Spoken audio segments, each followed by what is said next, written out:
Social मिडियायाव सोंखारिनाय बिजुलि बर'खौ FIR होबाय।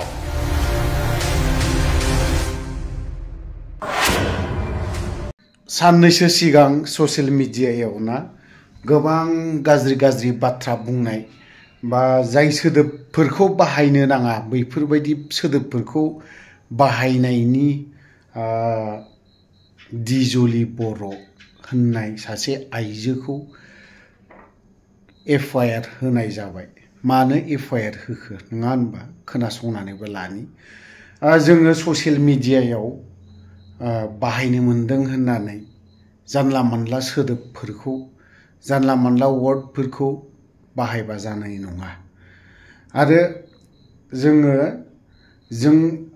आं गोबां बोसोर 5 बोसोर कमप्लिट फेरेंगानि हेंथा गबिन्द चन्द्र बसुमतारीनि आरो प्रमद बर' बिटिआरनि बारग' चिफ प्रमद बर' सारनि सायावबो आङो गाज्रि वर्ड बाहायनाय जाफेराखै। आनखि दिनैसिमबो आं बुङो जायफ्रा गाज्रि वर्ड बाहायगोन ना सोदोब एकदम गाज्रि सोदोब बाहायगोन, जाय बाथ्राखौ जोङो बिमा बिफा बिबथै बियादै बिदा फंबायनि गेजेरावबो बाहायलायफेरा बैफोरबायदि सोदोबखौ दिनैहाय जानला मानला इउज खालामगोन, केस जागोन बा एफआइआर होजागोन। खस्थ'आ मोनगोन बहा बै गथ'फ्रासो। जायफ्रा ससियेल मिडियायाव ओंखारग्रा बिथांमोना सानै हयै ओंखारोब्ला बुङोब्ला मोजां जागोन। बुंनांगौ हाग्रामानि हेंथायैबो माखासे बाथ्रा बुंनांगौ, थेवबो बुंनो मोनदों होननानै जोङो बेफोरबायदि गाज्रि वर्ड ना सोदोब बाहायलायबा जानाय नङा।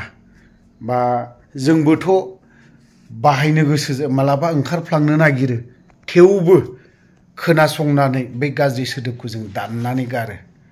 बिराद खस्थ' खालामना एडिट खालामनानै जों दाननानै गारो।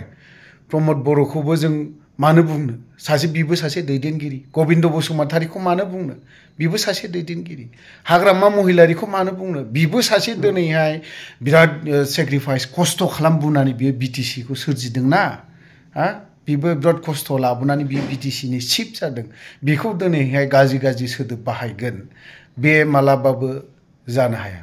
ओंखाय आरो माखासेया दंबावो, जों होयोब्लाथ' बहुतखौनो होनो हायो, बहुद खस्थ' होनो हायो। जों नांलायोबा कर्टनि गेजेरजों नांलायहैनो हायो, दान्थे बिदान्थेखौ जों कर्टआव खालामहैनो हायो। नाथाय जों बैसोरखौबो जों जेबो खालामा। दा नैबे मोनसे जाय आइजोआ लेसन लानाया मोजां, सांग्रां जानाया मोजां। बे सासे आइजोनिफ्राय सोरबा लाइमोन सेंग्राफ्राबो जानला मानला खोथा बाहायगोन, जानला मानला बाथ्रा बाहायगोन, थांगोन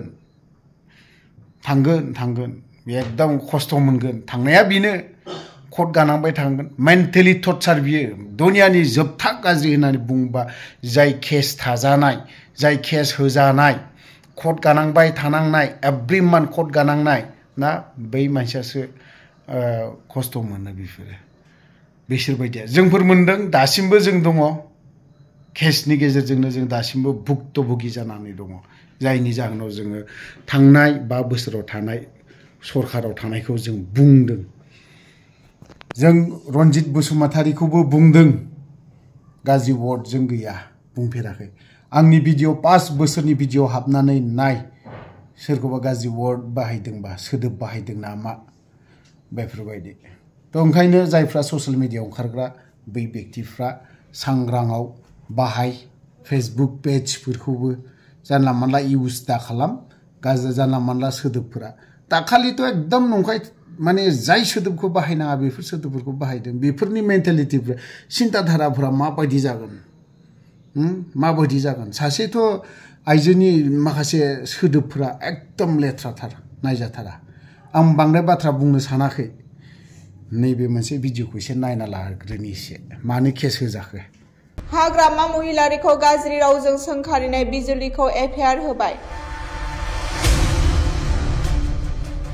ससियेल मिडिया फेसबुकनि गेजेरजों बिटिसिनि चिफ हाग्रामा महिलारिखौ गाज्रि रावजों सोंखारिग्रा बिजुलि बर'नि हेंथायै फेरगाव ब्लक कमिटि बिसु आरो फेरगाव ब्लक कमिटि इउथ बिपिएफनिफ्राय दिनै डिमाकुसि पुलिस थानायाव एफआइआर होनाय जाबाय। फेरगाव ब्लक कमिटि बिसुनि आफादगिरि क्रिन्जय बर' फेरगाव ब्लक कमिटि इउथ BPMनि गाहाय नेहाथारि सन्जय राभा बिथांमोना गोख्रों रावजों फिनजाथाय होदों। फेरगाव ब्लक बिसुनि जानानै थांनाय 29 नभेम्बराव जि फरायसाफोरा जोंनि सेक्रेटारिखौ गाग्लोबदोंमोन, बे गाग्लोबनायखौ लानानै सानैसो दुथां मानसिफ्रा जोंनि मानगोनां BTCनि चिफ हाग्रामा महिलारि सारखौ गाज्रि रावजों सोंखारिदोंमोन। बिनि थाखायनो जोङो जिहेतु बर' फरायसा आफाद जानानै माने बड'लेण्ड स्टुडेन्टस इउनियन जानानै जोङो बिथांमोननि जि राव बेखौ जोङो सयज' खालामनो हायाखै। जे ओरैबायदि खालामदों जे जाय मानसिया दिनैनि दिनाव BTC एकर्ड खालामबाय, BTC एकर्ड खालामनानै लाबोबाय, बे मानसिखौनो दिनैहाय मा खालामदों बिथांमोना बायदिसिना गाज्रि रावजों सोंखारिदों। बिनि थाखायनो जोङो सयज' खालामनो हायाखै आरो बहुतआनो दङ, बहुत दंबावो। जोङो फार्स्ट गिबि खेबनि थाखाय बिथां बिजुलि बर' होननाय बिथाङा खोनानो मोन्दों जोङो गबर्धना थानानि सिङाव थानाय खाग्राबारि गामिनि बाक्सा डिस्ट्रिक्टनि बिथांनि हेंथायै जोङो फेरगाव ब्लक बिसुनि जानानै जोङो बिथांखौ दिनैहाय जोंनि डिमाकुसि थानायाव FIR होनाय जाबाय। लोगोसेनो आरो गोबां दंबावो, बिथांमोनखौ जों नायगासिनो दङ जे बिथांमोना जानला मानला सासे मानाव गेदेर मानसिखौ बिदि गाज्रि रावजों सोंखारिनायखौ जोङो नुबाय थादों।